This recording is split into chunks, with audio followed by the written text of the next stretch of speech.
Well, we are going to go ahead and get started. I appreciate all of you being here and coming out for this panel today.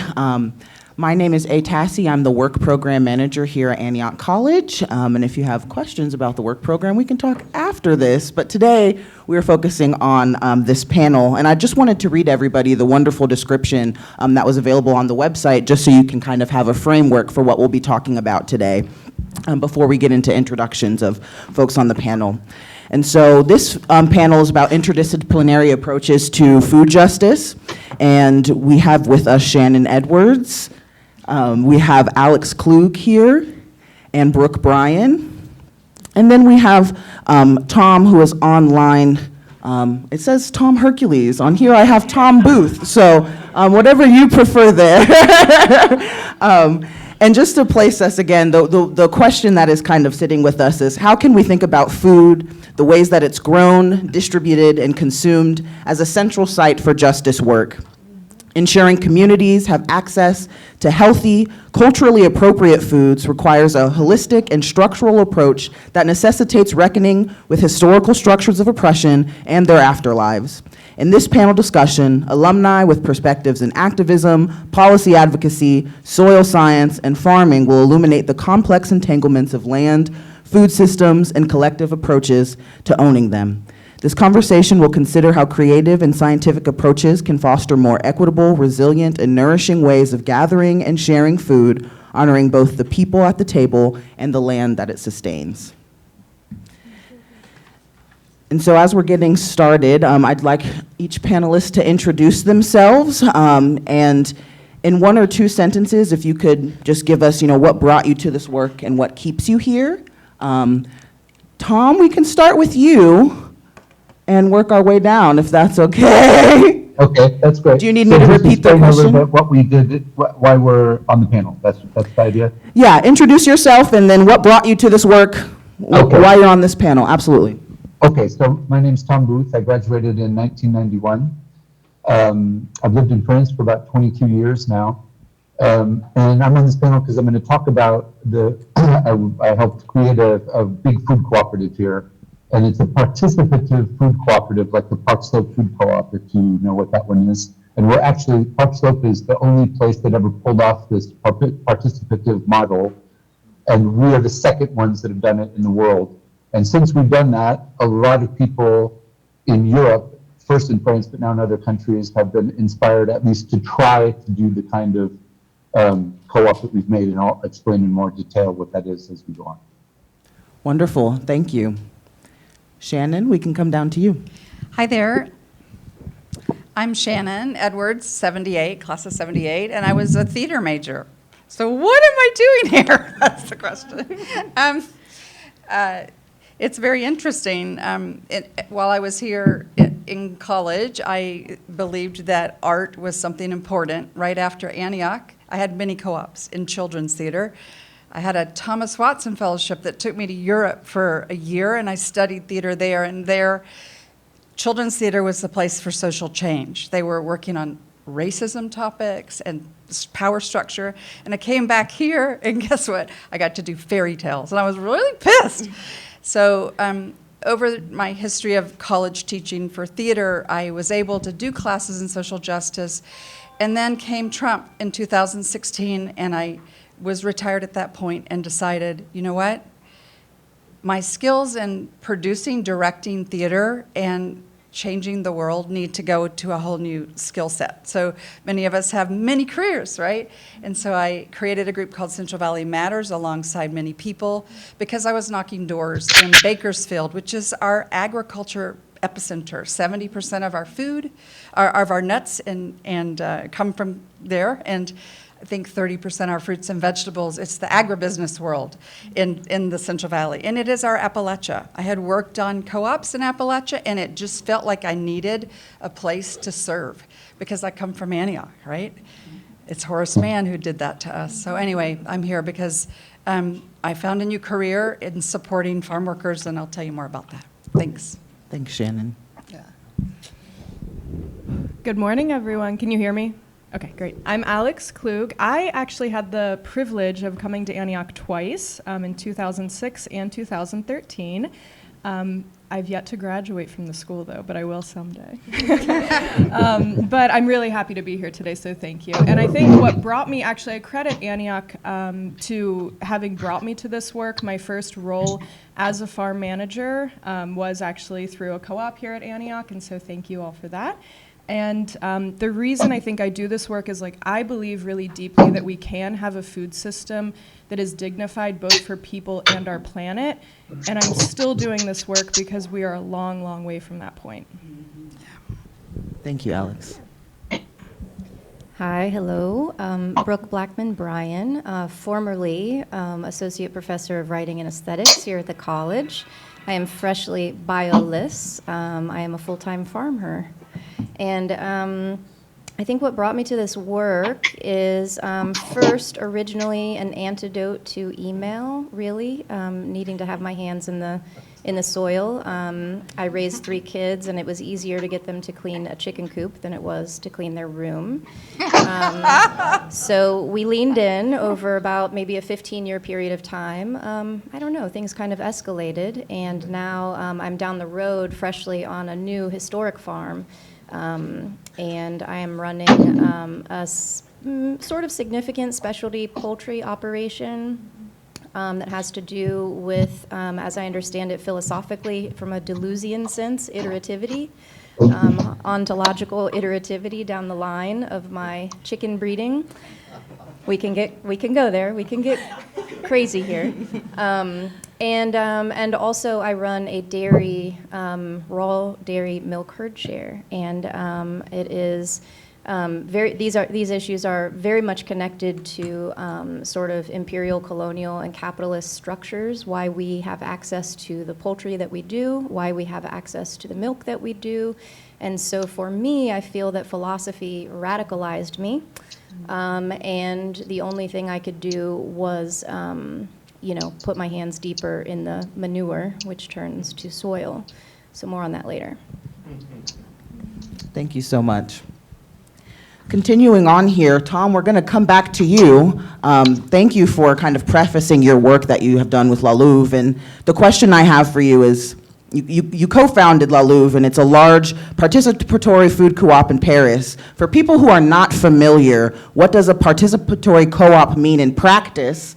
And why is this participation matter, not just the access to it? Okay, well, so, there's different kinds of co-ops. People probably know there's agricultural co-ops, there's worker-owned co-ops, and we're kind of in the tradition of what they call consumer cooperatives, which you see in America. People who live in Seattle know the huge consumer cooperative, and, Park Slope in New York.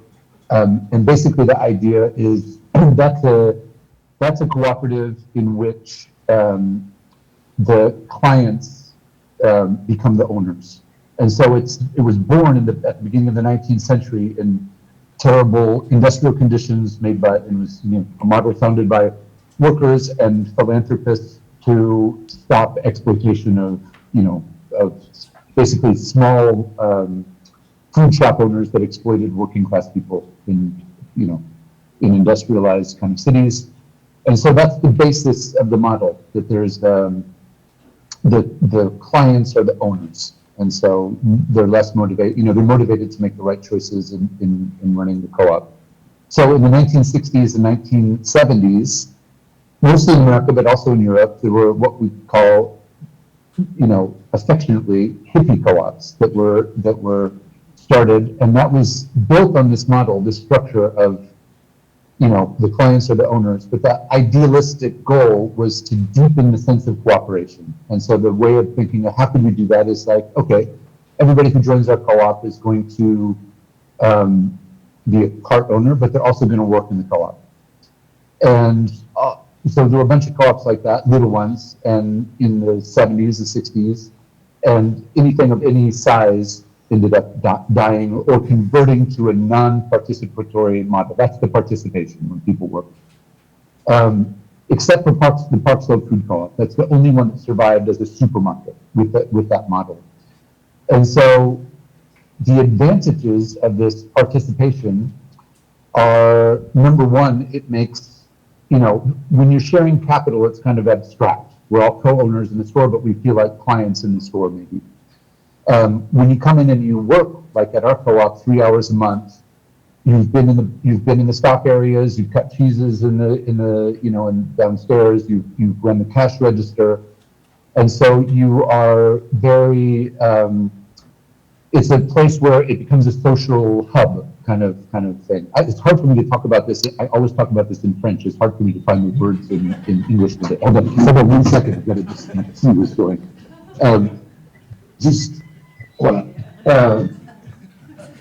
Okay, I'm back. No worries, no worries. And so, so it becomes this amazing place. It's what we say all the time is historically, the number one social institution is the marketplace, right? This is where, since we started having, villages and all that kind of stuff, this is where people get together, where they talk. There's something, it's where people arrange marriages. But today, it's ridiculous. Nobody would say, let's spend our Saturday at the supermarket, right? It's just, but historically, that's a real aberration. That's really something that is unusual. It's a natural kind of social archetype that we want to be social around the buying and selling of food. And so one thing with the participative co-op is we reintroduce that a little bit. People, stick around in our co-op. They spend time there. Let's see. When we always say people often meet their neighbors that live in their building in our co-op, right? They don't meet them in their building. They meet them around the selling of food. So that's one thing that's a very positive aspect of participation.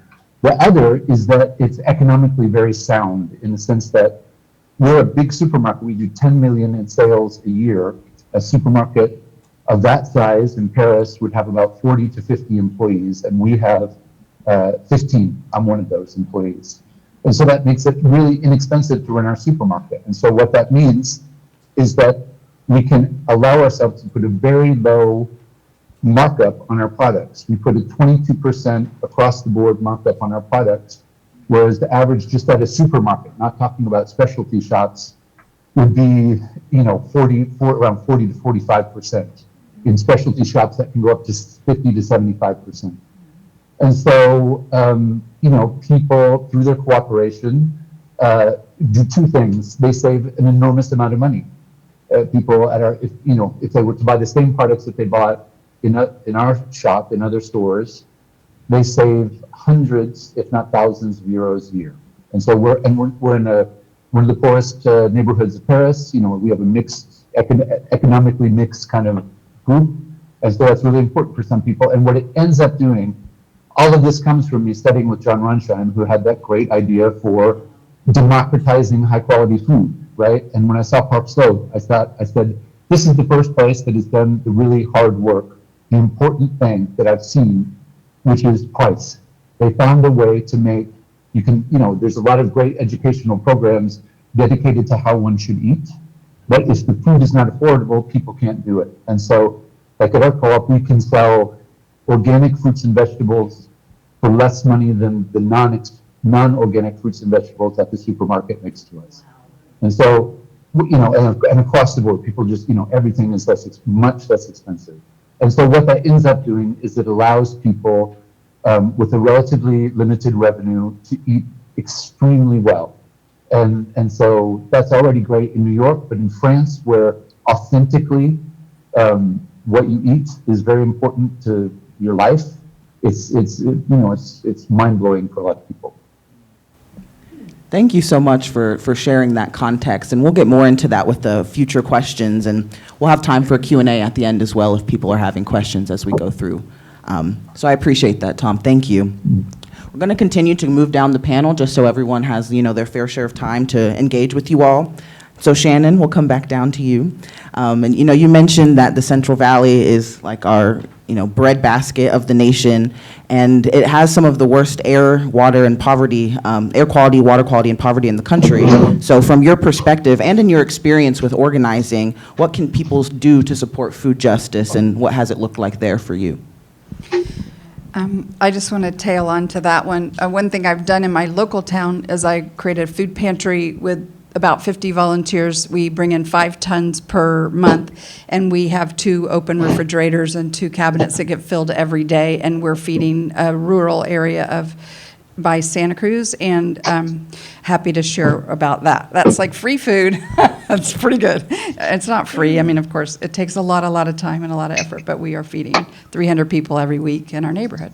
Okay, sorry. So back to Central Valley Matters, which is not where I live. I don't live in Bakersfield. I don't have to breathe the air and have the water that our farm working communities do. And I did a quick study, a quick research project that said, what % of people are doing organics, because the most important thing we can do for farm workers is to buy organic, because they don't have to deal with the pesticides. And the thing I've learned by being with the groups that I work with is that they have cancer. Like 3 out of our 6 leaders have had cancer in the last 8 years as I worked there.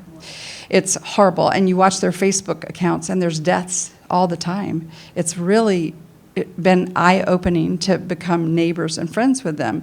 And so, it's the worst, number 1 and 2 in the American Lung Association for the worst air. And so a lot of people have problems. And I actually have problems today. My lungs are killing me from yesterday. That was 117 million people who had the impacts of climate change yesterday. I don't know if you're feeling it, but it hurts. My lungs are hurting today. So anyway, back to what I'm supposed to be talking about. So what happened was 6 years ago, it was 8 years ago whenever it was, 2016, when Trump came in, probably like most of you freaked out and said, oh my God, the world has ended, right? And we needed to do something. We needed to be positive. We needed to move forward. So we can sit around complaining about Trump all day long, or we can figure out what it is that matters to us. We can adopt a place that is there, and we can be really patient, and we can build a movement, but we do it in a way called trust-based philanthropy. So it's not that I go in as the white savior to say, hi, I'm going to fix the Central Valley for you. That's impossible. We went out with a group. First I said, what do? I joined an Indivisible group. So Indivisible and Swing Left are 2 big groups in California. You probably have more out here.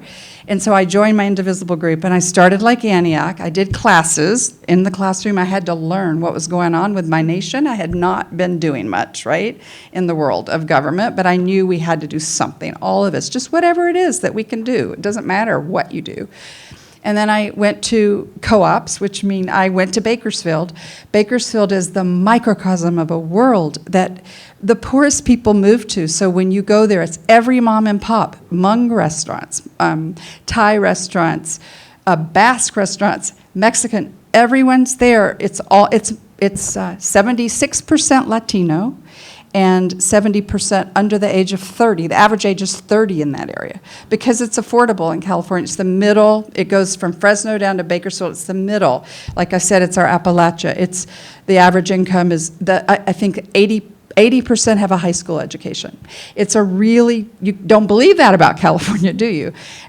Because I'm from the Bay Area where we are very privileged. So I knew that I needed to do something that mattered. And so when I was there, knocking on doors, talking to people, and by the way, doors open really easily there because they're so open and willing to learn, and they are lonely behind those doors. So it was amazing to just sit and listen. And trust-based philanthropy means go in, figure out who the people are you're serving, listen.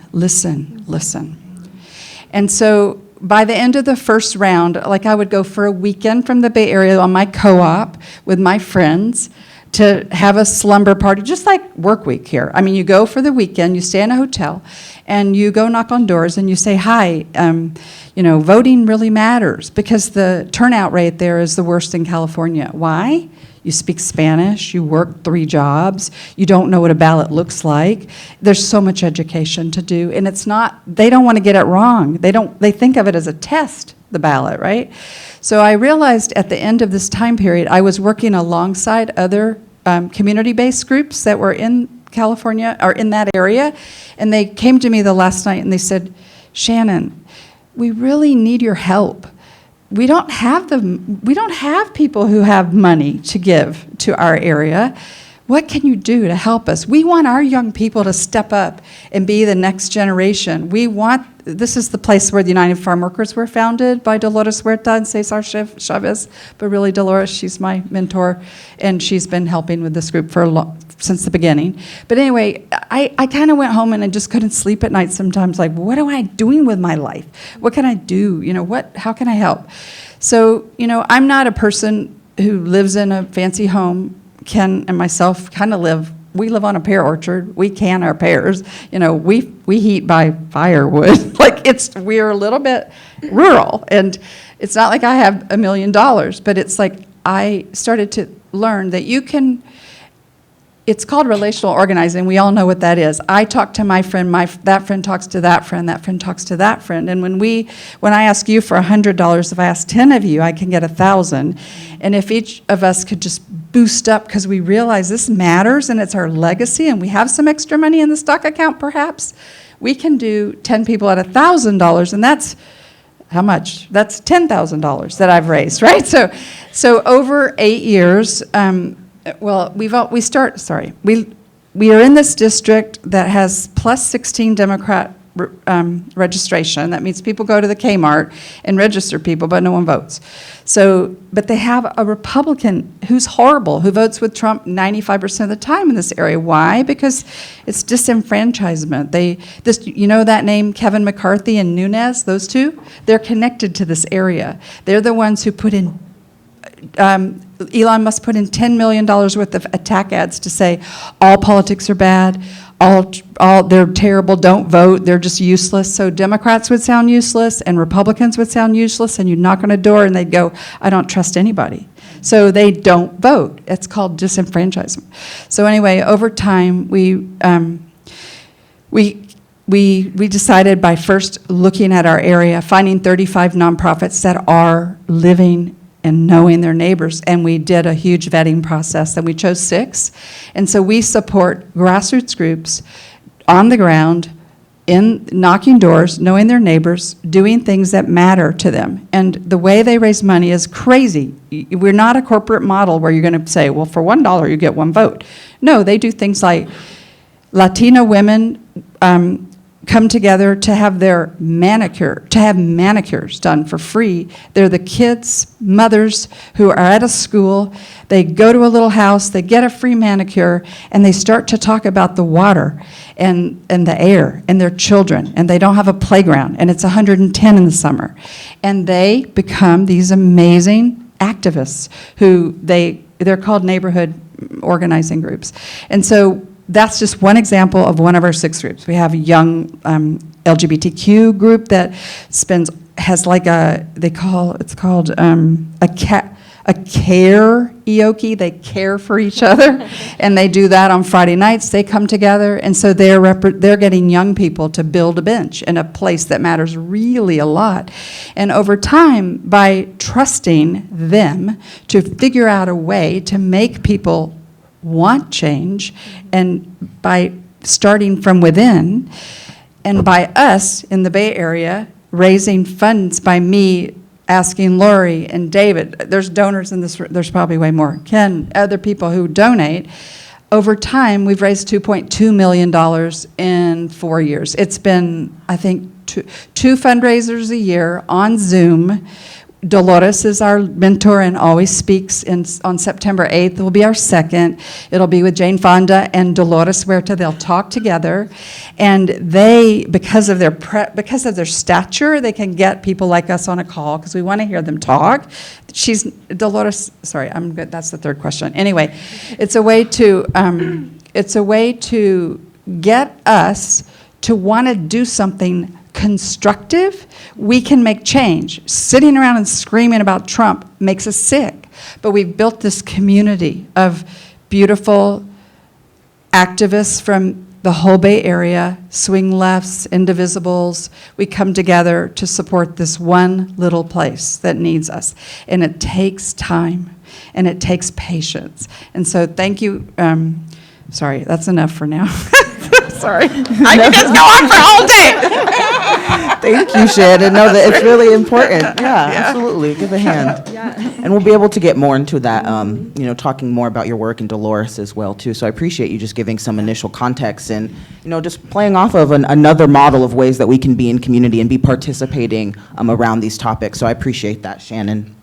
We're going to continue and come back to you, Alex. And the question I have for you, along with what we're talking about here, you've worked in a lot of different parts of the food system, urban agriculture, policy advocacy, regenerative farming, and now working a lot towards food access and education with Whole Hunger Initiative. And so I just want to ask you, across all of these roles, what was one thing that you had consistently gotten in your way in terms of access or food justice, and what was one thing that really gave you hope across these different roles? Thank you, A. So first I have to say, for Shannon, you're going to... Is that mic working? Does it sound like it's working? I think I just need to speak into it. Thank you. Might try this one. Is this better? Yeah. Okay. Yeah, that's good. First, Shannon, you're going to have to teach me how to fundraise a little bit better because that's impressive. Yeah. Money is power. Sorry. Well, actually, that's what my answer was going to be. So I think for me, looking at the food system and how and I'm assuming, and I shouldn't assume, everybody knows what the food system is. So I see it as everything from production to consumption, distribution, waste, and then the policy sector as well. And so when we look at that, like, how do we get food from seed to a compost or landfill, God forbid, and then also what governs and how do we make those decisions around that. So that's sort of the food system in a nutshell for me. But really what it comes down to is that concentration of power and wealth. And if we understand that we are seeing so many of these mergers and conglomerates around large corporations consume and commodify our entire food system, what we have to understand is then we can't have justice. And so like Tom was saying, talking about having participation in co-ops and real democracy in our food system, we can never see those things occur if we don't actually support the people who are doing the work, right? The farmers, I see Bruce in this room doing incredible work, Brooke, putting the power back in the hands of those people, and then from a food access standpoint, putting the power back in hands of people who are actually the consumers and eating food, where right now we don't have that. And I think that that's one of the things I see most often is we talk about it a lot, and we talk about how can we start to give power back to these people, but the reality is in our current economic system, we just don't have that ability. And so we have to start to think about ways we can have these workarounds, because I think we all know with our current administration, at least in this country, and that might not resonate or internationally with everybody, but in this country, I mean, we're seeing all of these programs and all of these systems that we've been trying, a lot of us in this room have been trying to establish, really, really, truly dismantled. And so what I think we're going to have to see happen, as Shannon's talking about, is real, true grassroots organizing and that collaboration among communities to start to try to create the systems we want to have. So it'll be a heavy lift, but I think for me, seeing like what's the biggest injustice and barrier to creating justice in our food system, it's the fact that we still really have that top-down approach and we're not listening to the people on the ground who are either doing the work or need the support, and that's really what we need to do. So, thank you. Yeah, thank you. Yeah, absolutely. I appreciate that, and your just perspective in terms of bringing power back to not only the farmers but the people consuming the food, and soil and our food is also our health, so that's really important. Brooke, coming back to you now, you had mentioned a co-op meat model in the current farm that you have, and I would love if you could talk about more of like the intersection of your work through oral history, community storytelling, farming, how that kind of positioned you to use this model, or how you've adapted this model for your farm and your work. Yeah, thank you, A. It's a little bit ironic. My background definitely has a lot to do with story catching, and I think some of those elements in the oral history community, which you might think of as an academic methodology in the humanities for gathering stories, we think about doing field work mostly in the social sciences or humanistic sciences. But oral history is as an academic method, which I practiced, is guided by some kind of core ideas around informed consent, and shared authority. So a really thick conception of reciprocity that I think has a lot in common with the kind of work that Shannon described. So in the oral history community, if you're going to position yourself to engage people to tell their life story, you have to be in a certain relationship with those people in order to be able to bear their story and to do right by the narrative that they allowed you to catch. And so part of that has to do with informed consent. Who are you? What is the intent of your story collection, right? Why are you doing this project? Why are you approaching a certain community? Through what privilege might you be approaching that community to gather their story? And do they want you to hold their story? And once you record their story, what will you do with it? That has a lot to do with this concept of shared authority, which is not so much in the interview, the act of the interview, but has everything to do with afterwards. Who bears the right to interpret that narrative and to disseminate that narrative for certain purposes? And so that work definitely, I think, has framed everything that I do and the way that I practice and the way that I approach all of my work academically and socially. I would say at this point in my life, I'm much more oriented towards animals. I'll just say that I think right now I prefer them. I think I'll come back around eventually. COVID changed me. I don't know. It brought me inward, and I mentioned that philosophy kind of radicalized me a little bit. But really, in truth, animal communities deserve the same kind of attention, reciprocity, and respect that we imagine devoting to our human communities, right? And who is in service to livestock. I believe we are at a pivotal moment in history. If you think data centers are scary, wait until there are meat centers, because right now, lab-grown meat is a thing. It's happening, and it's going to come quicker than we know. Right now, they're starting to culture dairy. So as soon as you can take a tissue from a living animal and begin to culture it in a lab environment, they will tell us, institutes like, or organizations like the Good Earth Institute. I once from, what's the company that sends you the really cool job descriptions? Ideal? Indeed. Indeed. Sent me a link to the Good Earth Institute, and I thought, that's where I want to work. And I read the description of the job, and it was to develop a campaign and develop advocacy strategies for lab-grown meat. And I said, no, thank you. So we are going to find ourselves in a moment in which the words that we use will be appropriated by certain entities. The seed stock we use are already appropriated by certain entities. The livestock that we consume are already appropriated by certain entities. And what I mean by that is the average chicken in the market store is a trademarked proprietary cross that is owned by Tyson and a company called Avigen. Birds that are produced for human consumption as poultry are, in terms of turkeys, 100% unable to produce themselves reproductively, structurally unable to naturally reproduce because they have been bred to the point where their structures can no longer sustain the act of reproduction, so they're all artificially inseminated.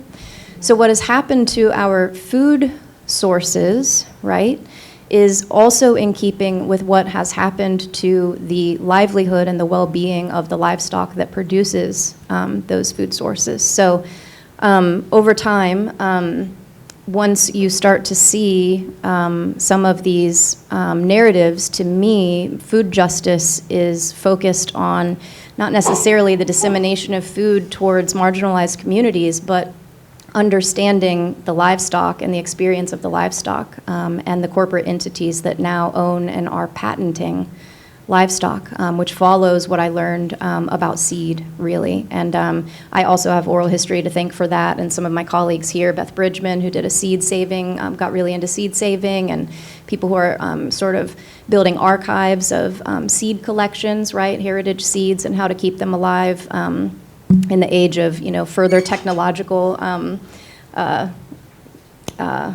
intervention, right, into our seed stock. And so for me, the models that I can't really say that I chose to go as far into food production as I have, but I should say a couple things. One, I'm more of a livestock keeper than I am a grower. I'm actually a really terrible grower. Most of what I plant dies.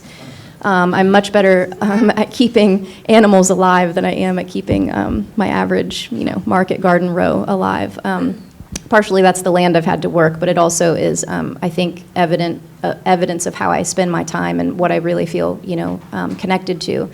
And so in this sort of grand scheme, producing poultry that are of heritage lines has become really important to me. And so rather than your average meat bird, right, which is that trademarked, proprietary cross that is owned by Tyson and Avogen, I work with a meat bird called American Bresse, which is actually highly protected by the French community. It's the poulet de Bresse has control status in certain areas, and so here in the United States, it's the American Bresse. But it's a bird that is a heritage breed that is really just such a beautiful, lively, on its feet, wonderful bird that can forage, that can maintain vitality over its life, that produces a tremendous amount of eggs and is a fantastic bird for tabling. And so for those of you who consume meat, you want a bird that is alive and vital and well, that can live its life as it was designed to live as a bird up until its last day. And that is not the case with the Cornish cross. They tend to have heart attacks before they're harvested. They have to have feed pulled. They cannot stand on their feet oftentimes. They are a product of over-intervention, and it's really pitiful if you watch how they are raised genetically. They are impoverished. And so also on the side of milk, thinking about milk, whether it's sheep or goat or cow milk, thinking about milk as an apex protein source for local communities. The way that commercial dairy has been commercialized is quite a scary thing. And my approach to dairy, I believe, comes largely from Arthur Morgan and his questions of scale. Because the question of scale is the most imperative thing for dairy, and why there has been a moral panic around raw dairy. When you have large factory farms with vats of milk that are filled up all week that then get transferred onto a semi, that then get driven by the semi to a processing plant, you have to pasteurize milk in order for it to be a safe product. But if you have backyard cows with high standards, I follow the principles of the Raw Milk Institute, which is actually collecting data and gathering a significant amount of information on the coliform bacteria counts of raw dairies that are following certain safe milk practices. And you wouldn't believe how clean milk can be. It's much cleaner than what you get in the store. It's just, what's in the store is dirty. It's just pasteurized. And so once you start to see under the rug of some of these food systems, and I really thank Arthur Morgan and those concepts of scale for imagining what food systems look like, where your proximity to the animals and the livelihood of the animals equals the quality of your food, from your soils to the actual, to the things that grow, and the, that whole nutrient cycling process that ends up in your actual food product and is what you consume. Thank you, Brooke, for giving that context as well. I think you really touched on, too, just differences we can see in a model for profit and a model, that's based on, community. I didn't mention it. I'll come back to it. And we'll have some more questions, too. So again, I just appreciate that, Brooke. Tom, we're going to come back to you now online, because Brooke had mentioned, talking about a food system, that serves capital. And you've made a distinction, with the co-op about how that model can be an alternative to this kind of capital-based food system and production. And so what have been the hardest lessons for you in making this co-op model work in a world of other alternatives?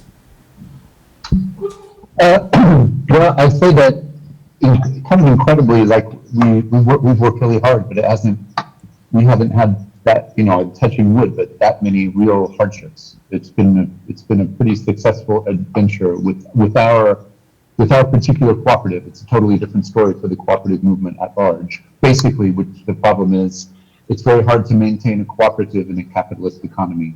Very concretely, and this is one of the elements that was part of the downfall of the French cooperative movement in the 1980s, is that if the French cooperative movement, out of good, with their good values or whatever, they wanted to pay their workers well, and so they fixed the wages of everybody who worked, which was a huge amount of people for this big consumer cooperative network in France. They fixed the wages to inflation. So if inflation went up, your wages went up automatically, like they do in Belgium. If you live in Belgium, the same thing happens. But of course, their capitalist competitors don't do that. And so their food ends up being cheaper. I mean, that's just basically, such a banal story, but that's the kind of terrible reality, it's kind of race to the bottom kind of stuff. Historically, just to touch on what you said, that it's very simple. The idea, cooperatives, which again, that word only exists since the beginning of the 19th century. The word cooperative was invented to find an alternative to the satanic thing that people were seeing with industrialization. You know what I mean? Just the absolute poverty, pure competition, just horrible stuff. And so, cooperative economies represent the kind of natural common decency of people. It's just as simple as that. And so, the main distinction and the thing that unites our cooperative to the very first cooperatives, successful cooperatives in the 1840s, is that, in a capitalist supermarket, the profit is the goal and the people are the means. That's it. And so people who invest in big supermarkets could be investing in washing machines and weapons. They could care less in a certain sense. Whereas in a cooperative, the goal is the well-being of the people that they're serving, and the profits are very important. You have to have profits to keep going, right? You have to not be stupid about how you run the business or whatever. But it's just, it absolutely changes your priorities to do that. So it's such an obvious thing. It almost feels like it doesn't need to be said. But I thought maybe I'd just say one thing that I don't think totally responds to your question, but just what other people were talking about kind of it's true, kind of a hopeless time in a certain sort of way. And just one thing I've discovered in this big adventure of getting involved in co-op is that more in Europe than in America, up until the 1980s, the consumer cooperative movement in Europe was a huge success. It was extremely powerful. An institution motivated ultimately by that thing, not a profit as a goal, but as a means. It was kind of at the scale of the post office in France, for example, or especially in England. There was a huge, I can't get into why, but there was a huge collapse in the 1980s, having a lot to do with this, how do you compete with cooperatives in a capitalist economy. But if you read people writing in the 1930s in France or in England, they based on what they're seeing in front of their eyes, they're saying, yeah, pretty soon, a decade or two, we think the competitive economy will be gone, right? It's just that's progress. We went through a competitive stage and now we're going into the cooperative phase. That wasn't just dreaming. That was based on what they were seeing in front of their eyes. And so I just thought I'd say this because I'm quite inspired by this. And this is a guy writing in the 1890s, Charles Gide, who's crazily the uncle of André Gide. And if you knew their personalities, you could not get two more different people. But so he's a very famous, or not as famous as he should be, but a relatively well-known French economist who talked about he called it the République coopérative. So the way they translate that into English is the cooperative commonwealth. So we're taking this idea of the French Republic. So after the revolution, we're against monarchy. We're going to keep the republic, democracy, all that kind of stuff, but we're going to make it a cooperative republic, which is to say convert everything to a cooperative. And he based, again, on what he was seeing in front of before his eyes, especially in the UK. He said, here's the program. He said, what our goals are basically the same as Marxist goals, which is to say, we want the important things in first sustaining life and civilization to belong to everybody and not to just a few people who are making money off of it. And so he said, and here's but the difference between the cooperative idea and it was not, what the socialist idea at that time was that it's not through revolution. The way that we do it is, first of all, you become the co-owner of your local grocery store, let's say. And which started to happen, like I said, in the 1840s. And so, and as soon as you work from that very small level, that's the first step. You first need one, then you need a bunch of them. And then once you have a certain mass at that point, and it was a totally different world, but very quickly after the first successes outside of Manchester, there were, a few hundred of those little co-ops, right? And so they had enough buying power between the little cooperatives to take over the distribution, and that is so important, right? So that you being the co-owner of your little shop in your neighborhood, you are also the co-owner of the giant wholesaler that supplies those people that can buy in large quantities, which is good for farmers and it's good for consumers. And so that is phase two. Now, when Andre Gide is saying that, that has totally been achieved in England and in Scotland, and would soon happen in France. Step number 3 of 4 was, once you establish that, and you don't kill the people that are running the capitalist wholesale distributions, you just take their business away by the millions and millions and millions and millions of francs or pounds or whatever. And then after you get solid in stage 2 and you've got a strong distribution network, then you begin production. And so that happened again in France, in England, especially in England, and where it's not just food production, making jams, making vinegar, all that kind of stuff, that was owned by the cooperative movement. But also in England, all of the bicycles made for the post office were manufactured by the cooperative movement. All of the raincoats, radios, all this kind of stuff. And so once again, as the owner of your little store, you are also the owner of that. The 4th stage, which they got to a little bit, but it didn't totally happen, was land. You then become, the cooperative movement takes the land. You become the owners of the land, and in the cooperative movement, you put farmers on it and you pay them well. And that didn't quite happen before the big collapse. But that was, and then you end up with something. I'm in these cooperative meetings and, conferences all the time. And I was talking with a couple of guys, and this guy said a really great thing. One guy was kind of in the organic world, which our co-op is organic and non-organic food. And he said the kind of cliche thing, which is true. He said the great thing about a co-op is it belongs to everybody, right? Everybody is the owner. And so you can think of this cooperative republic, and everybody's the owner of the production. Everybody's the owner. This guy who runs kind of a more working class co-op in the middle of nowhere in France, said, actually, in my experience, it's even better than that. Nobody is the owner. Wow. Thank you so much, Tom, for sharing that. I really appreciate it.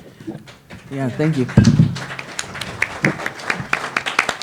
We had folks taking notes and nodding. I know it might be hard to hear the audience interaction, but I really do appreciate that perspective. It's been so lovely talking with y'all. I'm haven't even been watching time, and we do have kind of a 30-minute buffer between 10 and 10:30. So I want to open it up now to questions from the audience for our panelists, and I can bring the mics to you. Does that sound good with you, Tom? Great. All right, I saw this gentleman's hand go up first, so I'll bring the mic to you. Oh. Hello. Hi, Tom. I have a question specifically for Tom, and can you hear me okay? Yeah. It's Jeff Treisman. Yeah, it's Jeff Treisman, class of 76. I'm curious if you have any relationship with Mondragon in Spain, and if you do, could you tell us a little bit about what they do? Yeah, that's a great point. We've exchanged stuff with them, and we say, oh, it's great we're doing, and they say, oh, it's great we're doing. We haven't done anything actively with them, but that's another thing. Again, there is, that Jeff points out, it's kind of a different model. It's a hybrid worker-consumer cooperative, but in the Basque Country, in the northeastern part of Spain, there's this, there's huge co-op. They're the #1 employer. They're a manufacturer. They own 200 businesses, cooperative businesses, and they, in a sense, are not for profit is not the right way to put it, because they want profits, but they are non-capitalist. And so, it's another. So I studied film at Antioch, and I made one film that helped kind of promote these kind of co-ops that we're doing now. But the next project I'm going to work on is to just remind people this can work. There is a way to do it, and Mondragon is an example of that. Some people, and I'll say just one quick other thing, sometimes we've helped projects in Spain that want to make co-ops like ours, and sometimes they turn their noses up at Mondragon, basically because their Etorki, which is their supermarket, is a supermarket. They sell Nestle products, they sell all that kind of stuff. But that, it's a longer discussion, but you have to, you've got to be conscious of this thing of like, how can you find the balance between the fact that crazily in the world today, the most ethical products are the most expensive ones, right? If you want to be making local, organic, all this kind of stuff, it ends up being the most expensive thing. And so how to make that a non-exclusive thing, that's our model and Park Slope's model, is that you sell those products and you sell Nestle products next to it. So people who can't afford to have all that kind of stuff have the ability to, what do we say, like mix it up and afford, afford all of the food. So yeah, we've said hello basically to Mondragon, but it is a really great model to point out that's successful. Thank you so much, Tom, for sharing that, and thank you for your question. I see a hand back there in the back, Cameron, if you could walk the mic. Thank you so much. Hey, Tom. It's Hope Nathan, 92. Hey, Hope, Hey. How's it going? Not bad. How are you? Anyway, the thing I wanted to talk about, which is probably only of interest to co-op nerds like me, is I lived in New York City for a decade, and I was a member of Park Slope for most of that time. I also keep ending up living in my hometown of Pittsburgh again and again and again, and I worked at East End Food Co-op in Pittsburgh for about 6 years. And when I was working there, we had a number of different, you could shop there and not be a member, you could shop there and be a member, you could be on the board and then you got a bigger discount when you shopped, and you could be a volunteer and then you got a bigger discount when you shopped. But you didn't have to volunteer. And what ended up happening was we didn't have to discontinue the volunteer program, but we had to discontinue giving them the additional discount because of something with insurance that, like, if you were doing your volunteer shift and then you broke your arm, then they weren't covered as an employee, but they were acting as an employee, and it was a whole bunch of horseshit that basically made the Pittsburgh Co-op have to be less, involved with members. Yeah, Park Slope is lucky. We worked it out here in a different way, but that's one thing that almost prevented our project. Park Slope, because they were started in the kind of radical 70s in New York, the state of New York agreed to cover their volunteers with basic state workman's comp.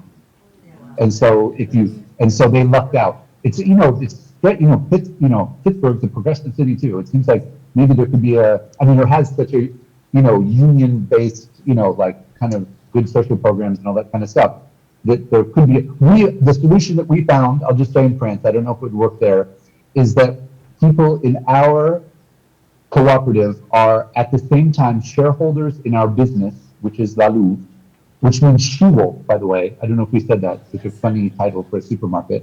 But they are also at the same time members of what we call an association, which is, we forget what we even say. It's kind of like a not-for-profit, or I don't know what it is. And so like a volunteer association. And so when you come to the co-op, you're both at the same time. You're a shareholder, but when you're doing work, you're coming there as a volunteer. And so you can insure volunteers in volunteer organizations. So that's the solution we found. Thank you. I had Coco down here, and then Jara. We can go Jara first, then Coco.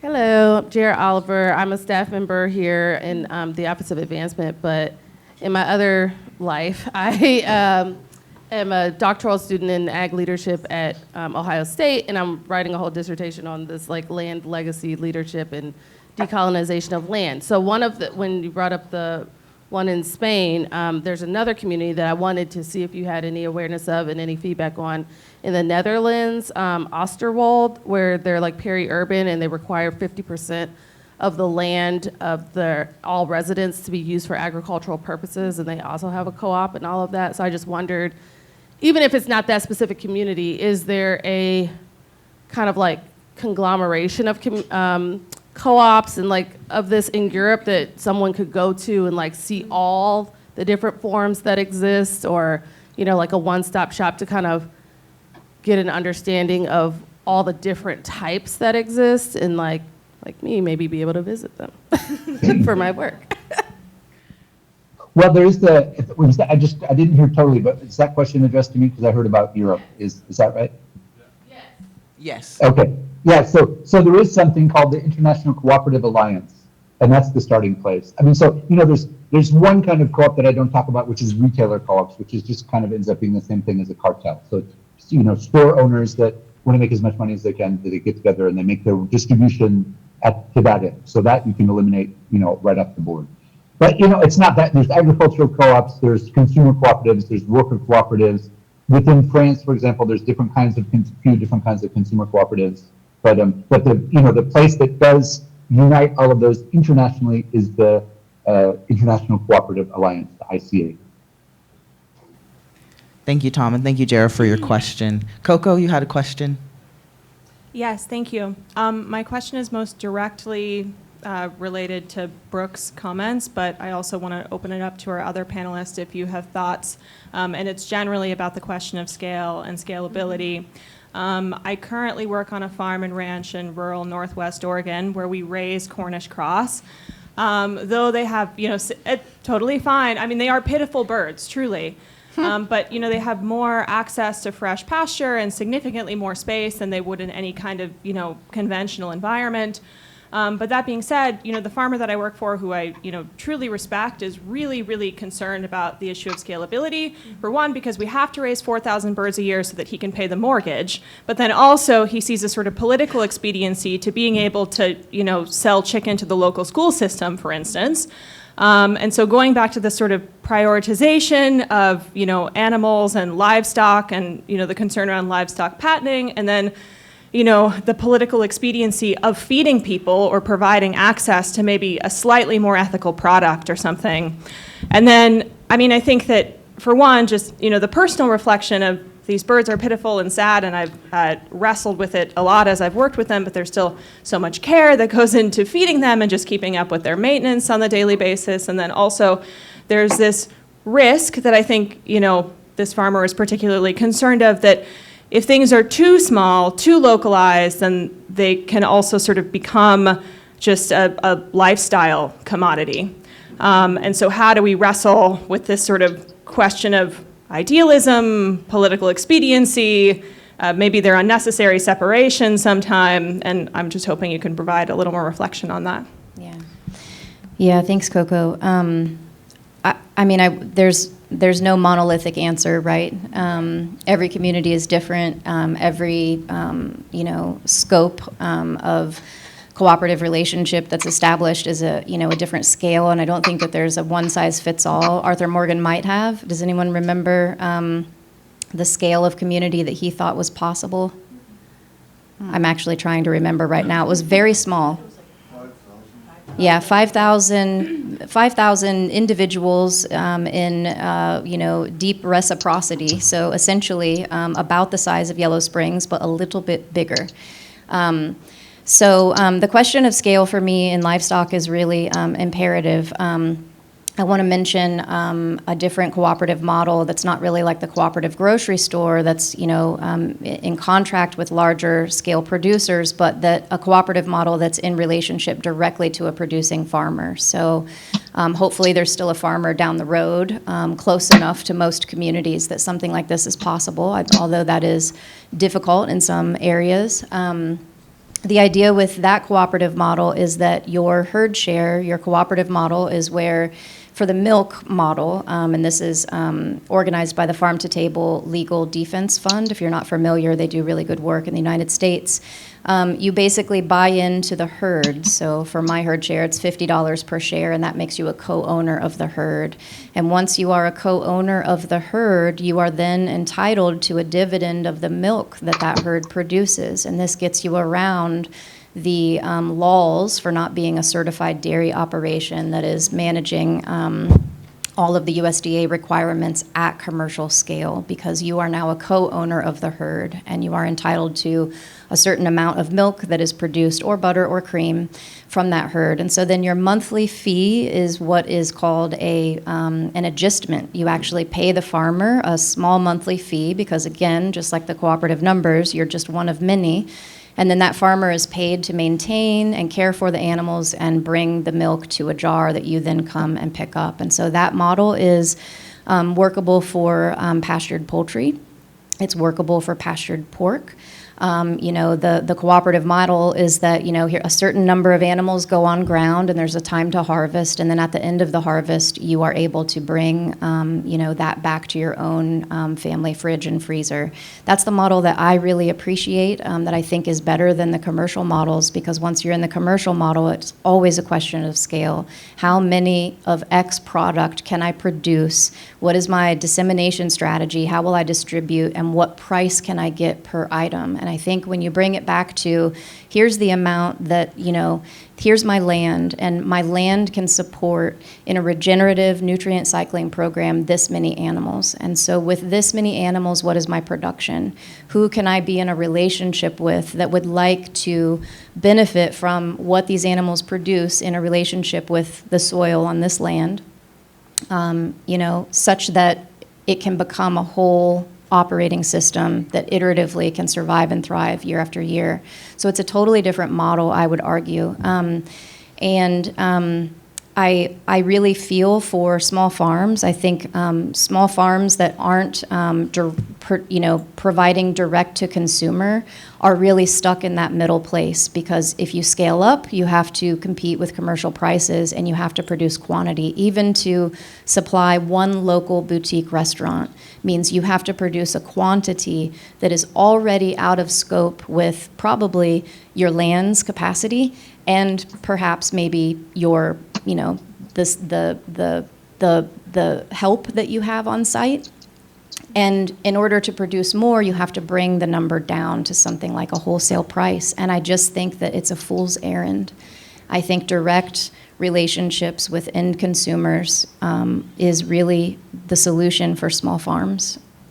Can I speak on that really quick? I also just wanted to make a quick comment, because I do agree with Brooke, but I want to touch on the fact that, and maybe this is not the most popular approach, but if we are going to, have small farmers sustained in this country, at least for the time being, I do think that there does need to be an effort to have sort of cooperative agricultural models, not in the really large sense again, but in that regional food system sense. And one of the things I actually want to highlight again that Bruce is doing and what Antioch is doing here is feeding the community. I think my lungs are feeling it. But really looking at how can we support the small farmers in doing farmer readiness programs, so that way they can work together to start to sell to institutions and actually start to get some food back into these hospitals, to these schools. Because whether or not we really like the system we're in, and I know we would all probably love to see that wholly dismantled and rewritten, we do have some immediate needs that, immediate concerns that need to be addressed, and one is supporting our community scale and family scale farmers. And so what ways can we actually start to get those farmers, and I hesitate to say to scale, or maximizing production on the farm, because we don't want to exploit the land, of course, but how can we actually get them to work in a system where they can start to feed their communities? Because I have the luxury of being able to buy food from local farmers, and I do that often, but not everybody has those relationships and not everybody has those opportunities. And so how does the average American or the average consumer get to support these farmers? If you don't have the time to go to a farmer's market or buy off of one of the few local farm websites that exist, you simply don't have that choice. And so I do think that there is a need, while we discuss dismantling the way our food system is broken, to start to support the farmers who are growing food for their community in a way that allows consumers to buy from them. And so looking at ways that we can put together 5 different farmers who do crop planning together, who set pricing together. And then I think having the real More, and we should do just a total on this scale and this balance between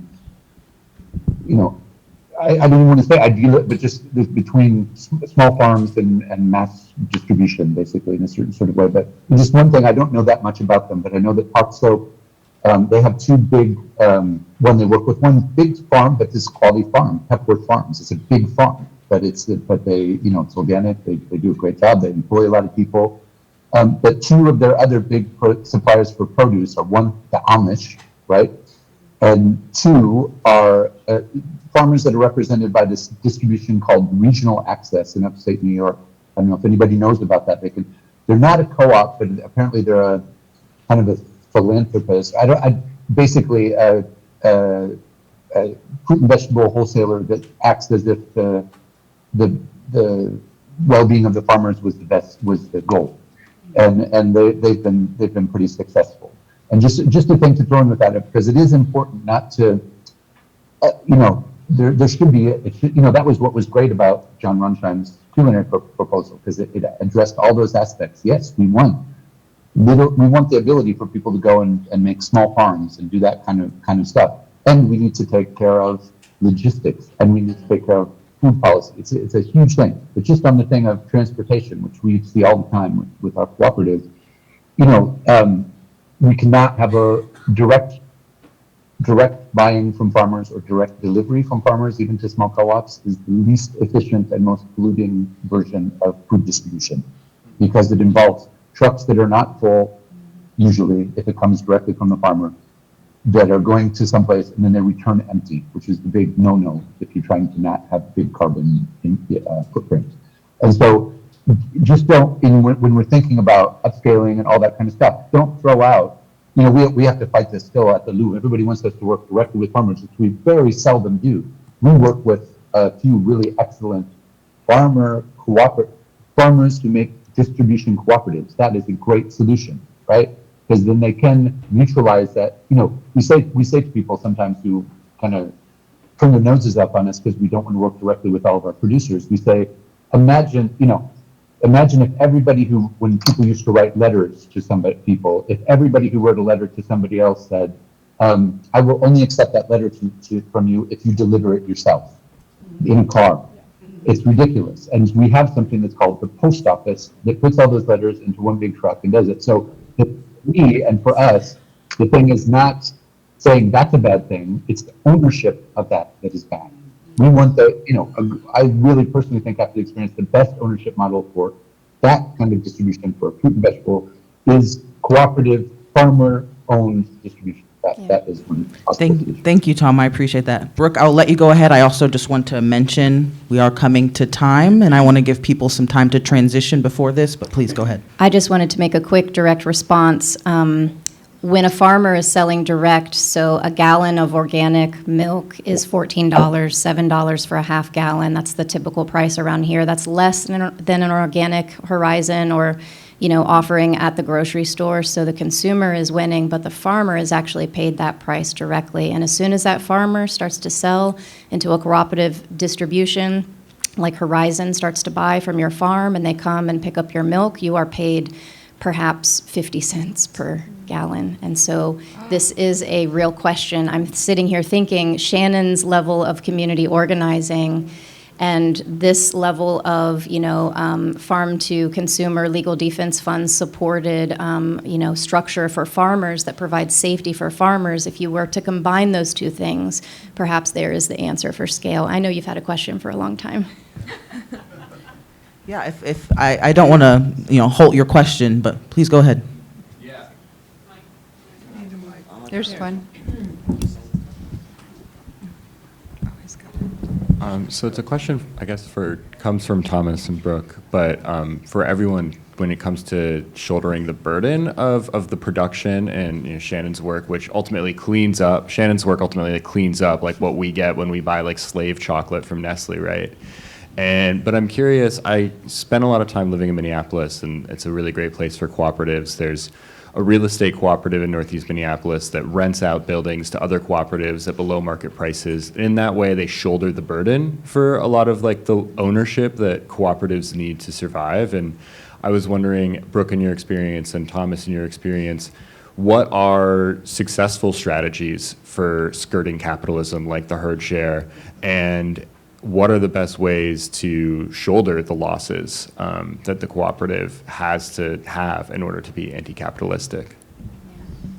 I'll just speak real quick. One, I have been the beneficiary of USDA farm ownership loans, so farm direct loans, which I 5 years ago never knew anything about. And as a female farmer, I was able to access interest rates as low as 1.25% for land acquisition. People do not know about these programs. They are real. You do not have to come from money or have deep pockets in order to be able to acquire land to work. And then from the cooperative side, I think I'm, again, very much inspired by kind of the Antioch vision. I don't want a cooperative in which, there's a profit margin in order to pay people. I want a cooperative where you come and you work. So if we are going in on a hog share and the hogs are born at this time and they're raised up to this date, I want you to come on Saturdays and help muck the pens. I want you to drag them to new pasture, right? I want you to be part of the team that moves the tractors. And so that kind of cooperative model